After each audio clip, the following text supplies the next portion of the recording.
In economic theory, perfect substitution occurs when a consumer is willing to substitute one good for another good at a perfectly consistent rate. So this means that regardless of what combination of goods, as long as the total number of goods remains the same, the consumer is going to obtain the exact same utility from that given combination of goods.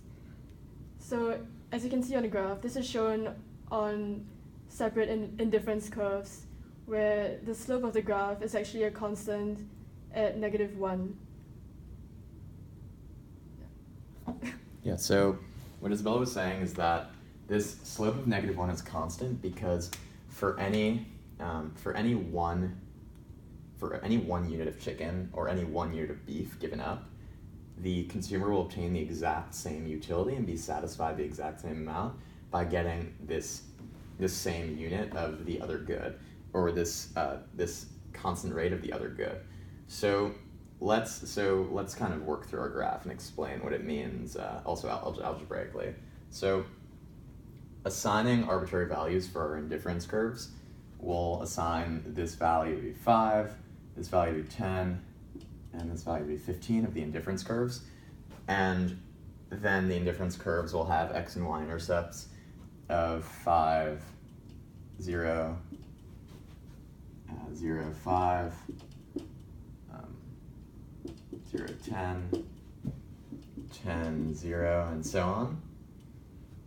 So what this means is for a bundle given 5 chicken and 0 beef, in a bundle of 0 chicken and 5 beef, the consumer is completely indifferent to the two, meaning the consumer obtains the exact same utility at both of these points on the indifference curve. And so algebraically what that means is if you were to represent it in an equation, it would be x1 plus x2 is equal to 5.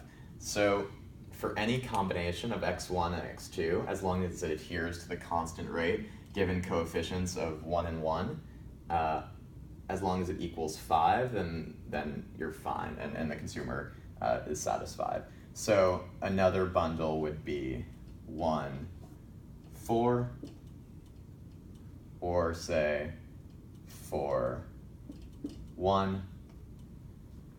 So 1, 4 given 1 chicken and 4 beef would look like this, and 1 plus 4 is equal to 5. Similarly, for chicken and 1 beef would look like this, and 4 plus 1 is also equal to 5.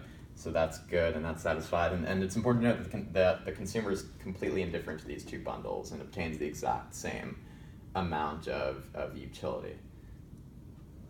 Mm-hmm. And so as you can see in the graph, we have 3 separate indifference lines, and they all have the same slope.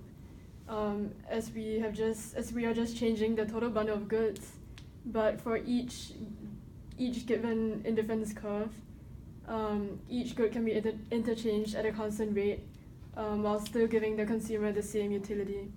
So by monotonicity, we know that consumers prefer having more goods than fewer goods. And so as we move upwards and to the right, the consumer has increasing preference for the bundle of goods for each indifference curve. Yeah, so just to reinforce what we said one more time, perfect substitution is when a consumer is willing to substitute one good for another at a constant rate. So this constant rate in our case was 1. And so what that means is our coefficients are going to be 1 and 1.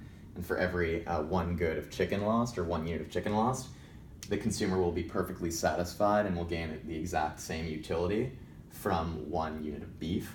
But this constant rate could be 1, it could be 1 to 20 the ratio, or it could be 1 to 100, as long as the rate is constant. But for our purposes, our class, we are dealing with simpler cases in which we're looking at a 1-to-1 ratio, or a constant rate of 1.